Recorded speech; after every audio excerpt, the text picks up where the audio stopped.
Okay, let's do this. What would you do to improve your quarterback's throwing? So if I wanted my quarterback to get better at throwing, I would go back to the basics. So we talk about the way your feet need to look when you throw, and we would just practice a lot. So I'd have, whenever you're playing quarterback, you need to set your feet. You need to bring your arm over the top. You don't want to go across the side. You don't want to cross your body. So step into your throw. So I would just work with my quarterback to make sure they were stepping into a throw and that they're bringing their arm directly over the top. And then when you're at the end, you should be pointing at your target. So at the point of release, your finger goes out. You should be able to point at the receiver or the place where you wanted the ball to go. And if I can work with a quarterback and they can do those three things, their feet are set, their arms come over the top, and their hand is pointing towards where the ball should go, then they should be able to improve their throwing. What would you do to improve a lineman's blocking?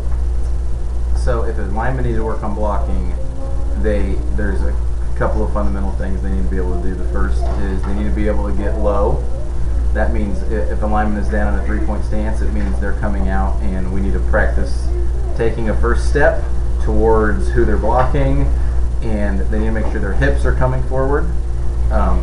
When you stay low, it means your shoulders need to stay down and your hands come out. Your hands come up, not your whole body. Like you don't want to stand up. You want to kind of push your body out. So your hips and your hands come out and forward. Your body stays low. Push with your feet. Linemen, another thing we work on is making sure their hands are up and you're grabbing them on the inside, and that way you can push them out and they can't get away from you. Because when we block, we want to make sure the linemen are holding guys close and pushing them, not just slapping at them or grabbing them, but actually pushing them and moving them. So the main three things: staying low, pushing out with your hands and your hips, and keeping guys close where you can push them.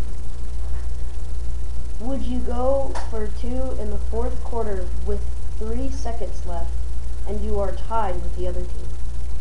So we just tied the score, and I would need to go for two. Okay, so if the score was tied, well, in middle school I would go for two, because the main reason being we don't have a dependable kicker who could kick an extra point.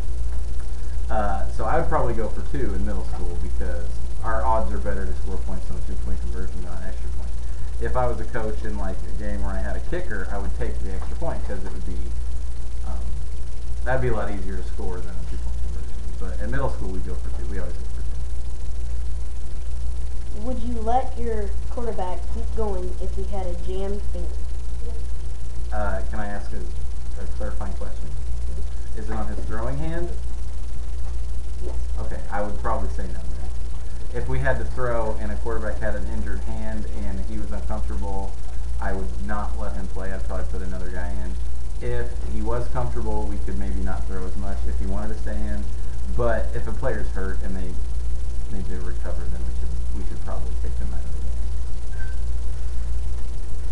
game. If there is a fumble, would you let your players run it? It depends on the situation. If it's behind the play, like if the quarterback on the other team fumbled and the ball was behind them, and the guy felt like he could pick it up and score, then sure. If there's players all around, the most important thing is to cover the ball and get possession. So we always coach our players to cover the ball on it, make sure that you have possession. But